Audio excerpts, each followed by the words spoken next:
Entre la Primera y la Segunda Guerra Mundial, el mundo vivió una época turbulenta. Entre los años 1919 y 1939 nos encontramos con una situación social, política y económica que llevará al mundo a una Segunda Guerra Mundial. Una Segunda Guerra Mundial que será más cruel, más larga y más mortífera que la primera. ¿Cómo llegó el mundo a enfrentarse de nuevo en una guerra suicida? Todo ello se lo debemos al periodo llamado de entreguerras, un periodo en el que el mundo pasará de la euforia de los felices años 20 tras la guerra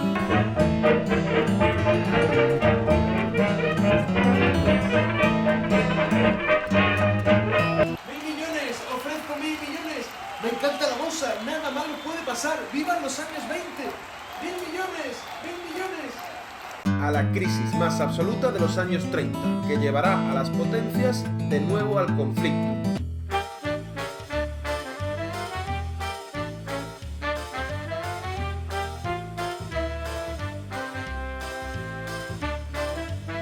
¿Estáis preparados? ¡Adelante!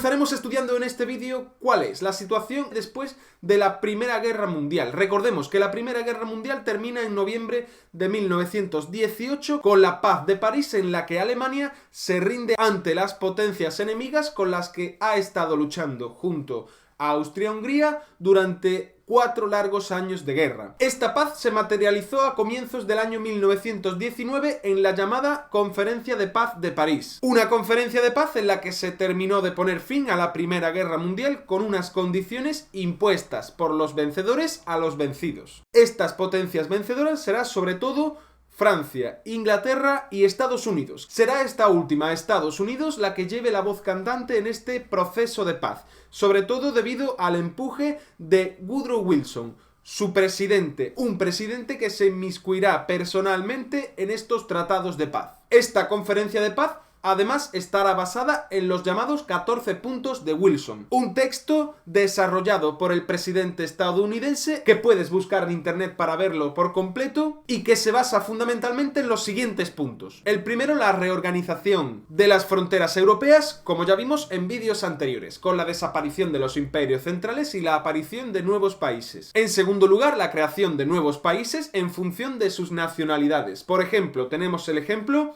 del Imperio Austrohúngaro, un imperio en el que había un gran número de nacionalidades, unas nacionalidades que ahora van a surgir como nuevos países, tales como Austria, Hungría, Checoslovaquia y los países de la zona balcánica.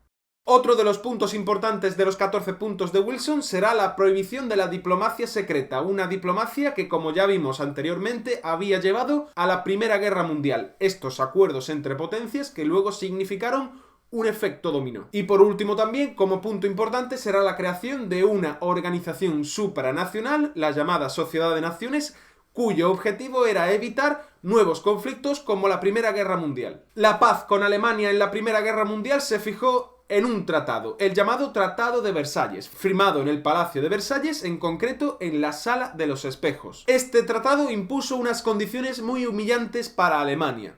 En primer lugar será la pérdida de su territorio, como por ejemplo los territorios de Alsacia y Lorena que pasarán a Francia. Se redujo, por ejemplo, su servicio militar, se redujo su ejército al mínimo y también se prohibió la militarización de una zona fronteriza entre Alemania y Francia, la Renania, con el objetivo de que nunca Alemania pudiese volver a tener militares en esta zona tan cercana al país francés. Asimismo, y también como consecuencia más importante, se le impuso a Alemania el pago de unas reparaciones de guerra astronómicas.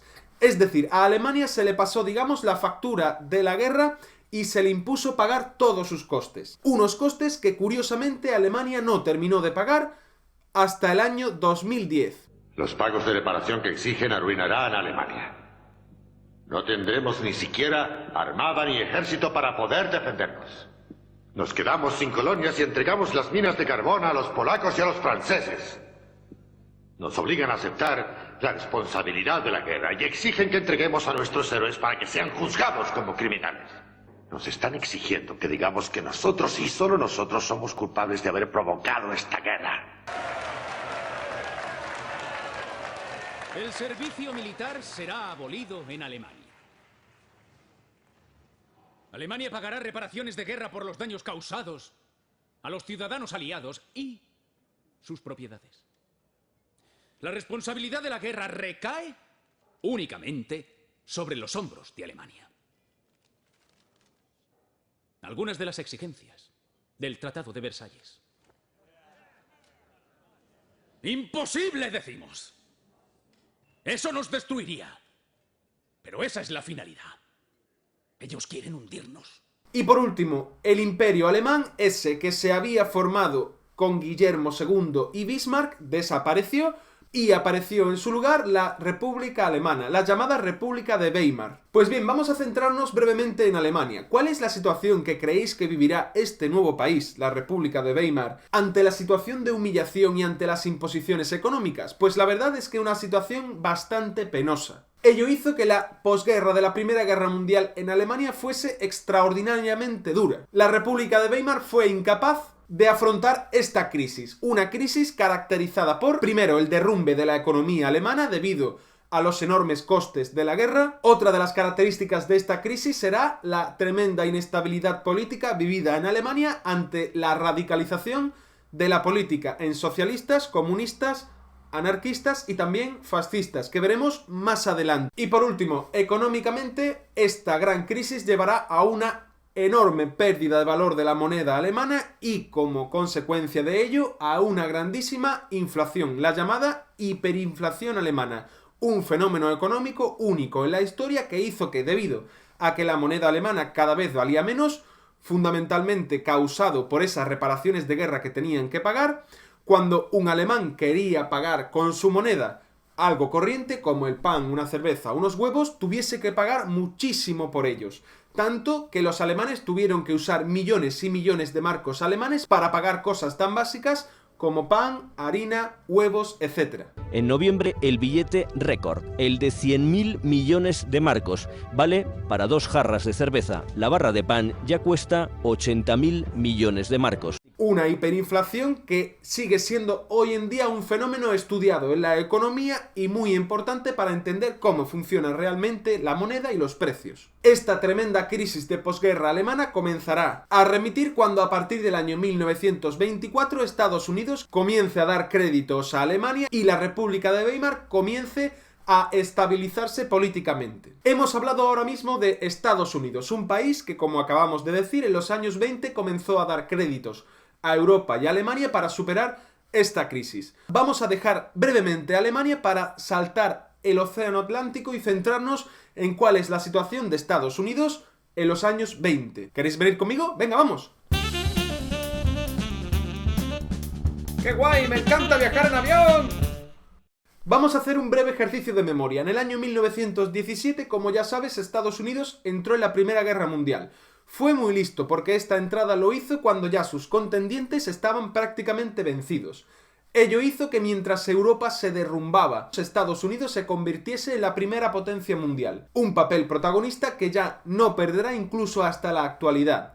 Pues bien, los años 20 para Estados Unidos fueron años de prosperidad. Fueron los llamados felices años 20. Seguro que te suena de las películas o de las series. Como ya sabemos, la economía estadounidense se basó desde sus orígenes en el capitalismo. Un capitalismo que llevó a comienzos del siglo XX a un gran auge del consumo, con el invento, por ejemplo, de los coches, de los electrodomésticos, del teléfono, etc. Todo ello se producía además mediante el crédito bancario, que durante los años 20 se popularizó. Asimismo, la sociedad estadounidense de los años 20 se caracterizó por los espectáculos de masas, por la popularización, por ejemplo, de la música, el jazz, el charleston, así como también del cine o del teatro.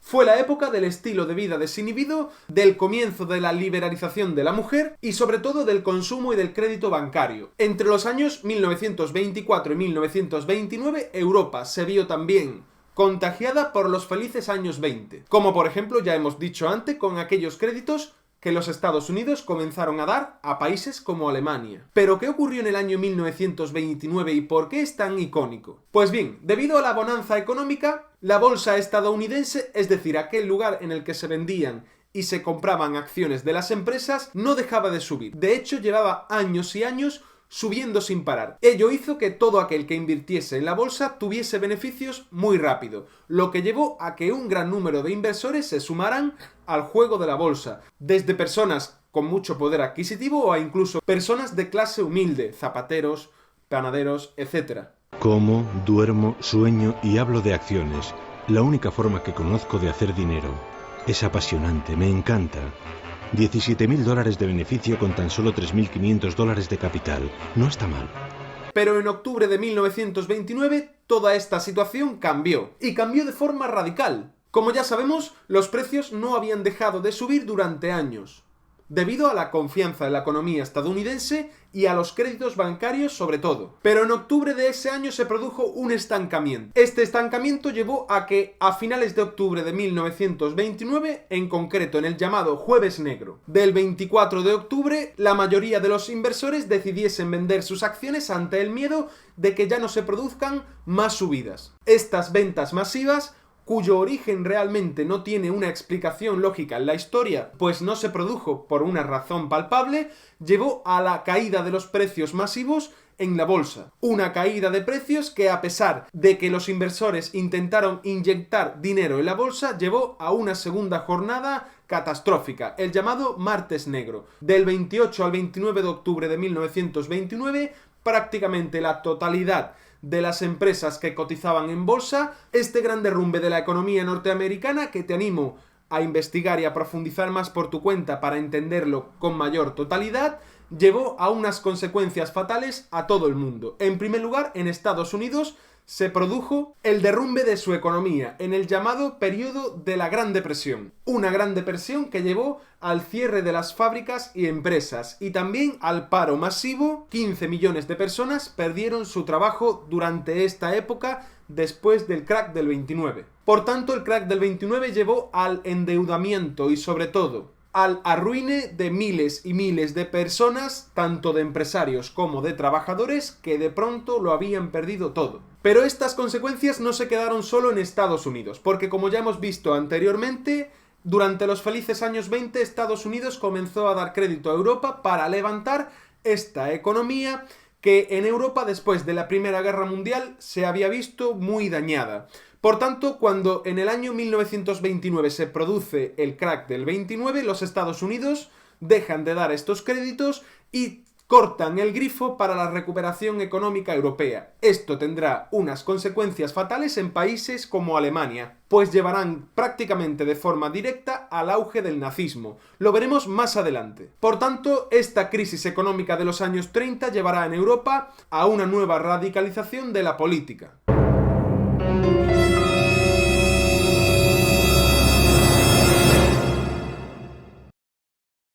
Después de haber estudiado el crack del 29, ¿podemos aprender algo de ello? Pues muchísimo, aunque en realidad parece que no hemos aprendido nada, porque la crisis económica que hemos vivido y vivimos recientemente se produjo, en parte, por el auge del crédito hipotecario durante los años 2000, que al igual que en los años 20 se dieron sin control. Tantos años y todo sigue igual. Para terminar el vídeo vamos a ver brevemente cómo los Estados Unidos lograron durante los años 30 salir de su crisis. Porque entre los años 33 y 38 un nuevo presidente, Roosevelt, propuso una serie de medidas llamadas el New Deal para combatir la Gran Depresión. La solución que dio Estados Unidos a la salida de la crisis fue la intervención estatal del Estado en la economía, digamos un poco contradiciendo una de las reglas básicas del capitalismo. Una intervención en la economía para crear empleo y también para evitar los excesos de la economía en cuestiones como por ejemplo la bolsa y las inversiones que habían llevado al país a la crisis. Como podrás comprobar, con el New Deal, Roosevelt había roto con algunas de las reglas básicas del capitalismo, con una mayor intervención del Estado, en lo que podemos llamar economía mixta o keynesianismo, en honor al economista británico que propuso esta salida a la crisis, John Keynes. Y hasta aquí ha llegado el vídeo de hoy. Nos queda por delante unos vídeos muy interesantes para estudiar qué es lo que ocurre en Europa durante los años 20 y sobre todo los años 30, unos años 20 y 30 en los que debido a esta crisis contagiada también desde Estados Unidos van a aparecer nuevas ideologías que serán protagonistas de la Segunda Guerra Mundial. Espero que te haya gustado este vídeo, no te olvides darle like y suscribirte y nos vemos en el siguiente. Adiós.